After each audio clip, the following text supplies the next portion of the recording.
By the end of this video, I'm either going to look like a hero or a complete idiot. So, a lot of you have been stressing for me to get the cam timing on the Vortex 4200 under control, and I have given it a lot of effort. I've tried multiple ECUs, tried every different configuration setting in the ECU, tried to contact people that had it working and ask if they would share their tunes with me, only to find out that they were using a different firmware, and apparently it broke on the new firmware. So yeah, I've just been running around in circles trying to get this figured out, and I'm about tired of it. So we're going to do this in a way that I can understand, that's measurable, and very consistent. So first things first, let's see if it actually does anything. So I've said from the beginning I doubt it's actually going to do anything. My opinions have since changed, but I've said that I doubt it's going to make any difference. Everything I've heard says that the intake VVT is for power, exhaust VVT is for emissions. I've since had the change of opinion that cam timing is important. If you have the exhaust cam in the complete wrong spot, it's not going to make any power. So what I'm hoping we can do today is put the exhaust cam, in the spot where it makes the most power and leave it there. So my dad has been telling me to do that from the beginning, and I've just been like, I want the best of both. I want low end and high end power, and frankly, it makes really good low end power. But I think he's right. We should just, the other thing is the stock ECU at 3,000 RPMs, it commands 12 degrees of exhaust phase change, and basically does that throughout the rest of the rev range. My two-step rev limiter is set at 3,000 RPMs. So I'm intending for the engine to live from 3,000 to 6,000 all the time. So why not just change the exhaust cam phase to match what the factory is basically commanding? So how am I going to do that? Something I've noticed is on the factory cam sprocket there are 58 teeth. If you do 360 divided by 58, you get roughly 6.2 degrees. Multiply that by 2, and you get 12.4 degrees. That's pretty darn close to 12 degrees. If you're going to argue about 0.4 degrees, I'm not your guy. I'm not going there. So what we're going to do is we're going to go one tooth at a time, retard the exhaust cam phase, one tooth on the exhaust cam sprocket, and then see if it makes a difference. So first we got to make a baseline. So no cam phase, no VVT solenoid, nothing. So I already did that actually, and 0 to 60 in 3.57 seconds. I'm not going any higher than 60. So something else that's interesting is if you guys watch Engine Masters on Motor Trend, it's not all just three old men that are afraid of EFI. There's some good information on there, but I won't throw too many stones. So they did an episode on a 440 Mopar where they played with the cam phase and its effect on power.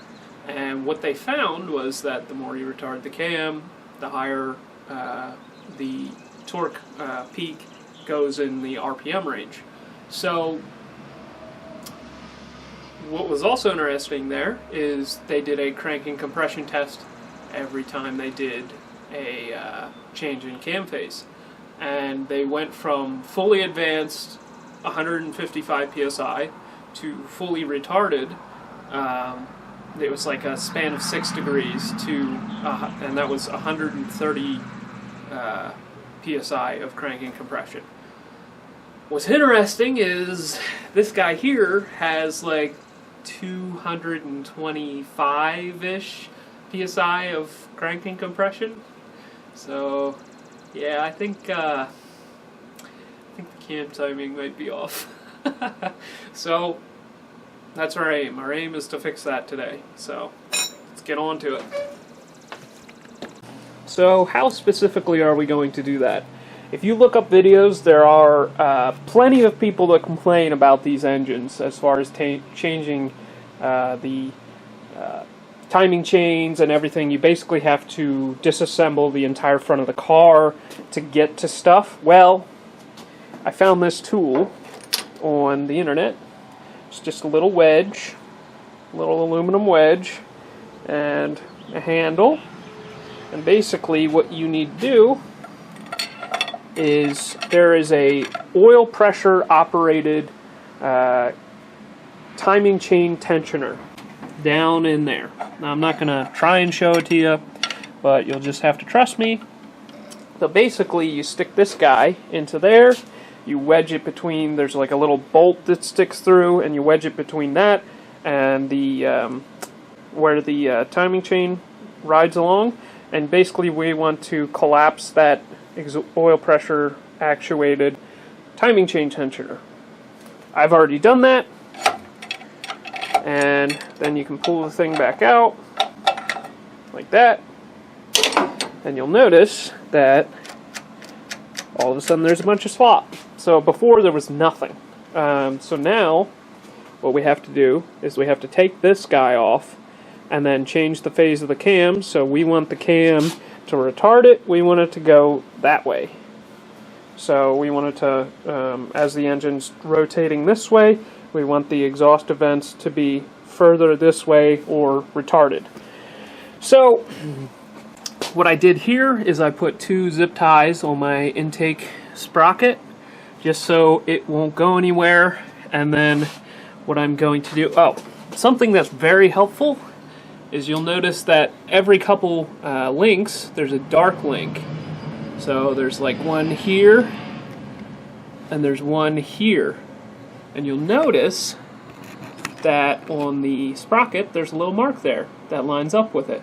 So we want this mark to be here. So let's make that happen.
Guys, so that made a huge difference.